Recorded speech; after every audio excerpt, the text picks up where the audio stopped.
حضرت عمر بن عبدالعزیز رحمۃ اللہ علیہ کے والد مصر میں ہوتے تھے اور جناب عمر بن عبدالعزیز حضرت صالح بن کسان رحمۃ اللہ علیہ ایک محدث تھے، ان کے پاس مدینہ طیبہ میں تعلیم حاصل کرتے تھے۔ تو آپ نے اپنے استاد صاحب کے پیچھے عصر کی نماز پڑھی تو ایک رکعت آپ کی لیٹ تھی، اٹھ کے آپ نے نماز پوری کی تو حضرت صالح بن کسان محدث تھے، عالم تھے، حدیث پاک کو جاننے والے۔ وہ حضرت عمر بن عبدالعزیز سے کہہ رہے ہیں بچپن ہے اور والد مصر میں۔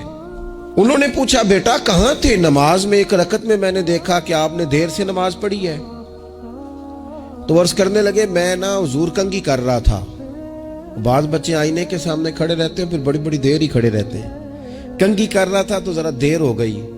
حضرت صالح بن کسان رحمۃ اللہ علیہ نے ان کے والد کو مصر میں خط لکھا، فرمانے لگے جوانی بھی ہے، موقع بھی ہے، فرصت بھی ہے، اور ابھی بھی آپ کا بیٹا جماعت سے نماز نہیں پڑھتا۔ مصر میں خط گیا۔ آج جب میں نے پوچھا ہے تو اس نے کہا میں کنگھی کر رہا تھا۔ اتنے معمولی سے کام کے لیے اس نے تکبیر اولیٰ چھوڑ دی۔ اب وہاں مصر میں بیٹھے والد نے یہ نہیں کہا کہ مولوی صاحب آہستہ آہستہ ٹھیک ہو جائے گا، آپ کو کیا ہو گیا ہے، کوئی بات ہے کرنے والی؟ انہوں نے وہاں سے گھوڑے پہ بندہ دوڑایا، بندہ مدینہ طیبہ آیا۔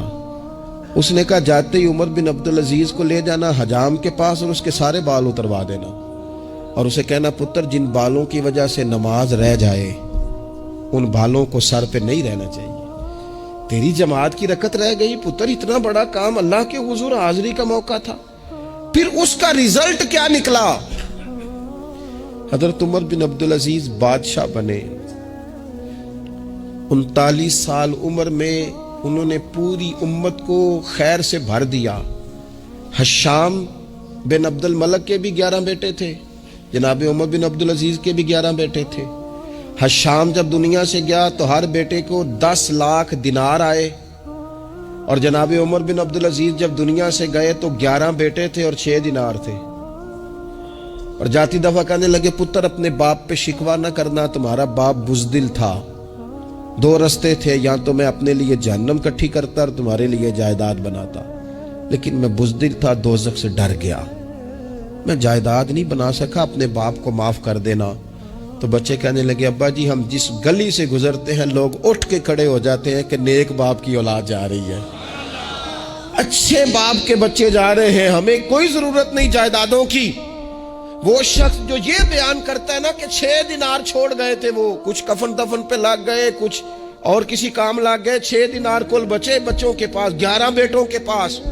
لیکن وہ شخص کہتا ہے وہ جو 10 لاکھ دینار حشام بن عبد الملک کے بچوں کو آئے تھے، وہ مسجدوں کے سامنے بھیک مانگا کرتے تھے، کیونکہ جب بچوں کو بنا اس طرح کا دیا گیا کہ کھانے میں پینے میں موج میں اڑا دیا مال، اور یہ جو 6 دینار 11 بیٹوں کو دے کے گیا، رب نے اتنی برکت دی کہ ایک ایک بیٹا ایک ایک وقت میں 100 گھوڑے مال کے بھرے ہوئے رب کے رستے میں خیرات فرمایا کرتے۔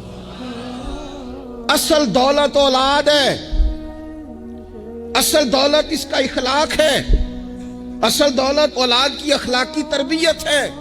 ایسا نہ ہو کہ مال کمانے کے چکر میں اصل دولت سے ہاتھ دھو بیٹھے، ایسا نہ ہو کہ بینک پیسوں سے بھر جائے اور ہماری اولاد ہاتھوں سے نکل جائے، ایسا نہ ہو کہ ہم نے یاروں کو ٹائم دے دے کے تو بڑی دور نکل گئے ہم، لیکن ہمارے بچے کے ذہن میں چند سوالات تھے، ہم انہیں مطمئن نہیں کر سکے، ہم نے نوکروں کے ذمہ ڈال دیا، فلانے کے ذمہ ڈال دیا، چچا کے ذمہ ڈال دیا، وقت نہیں دیا، ٹائم نہیں دیا۔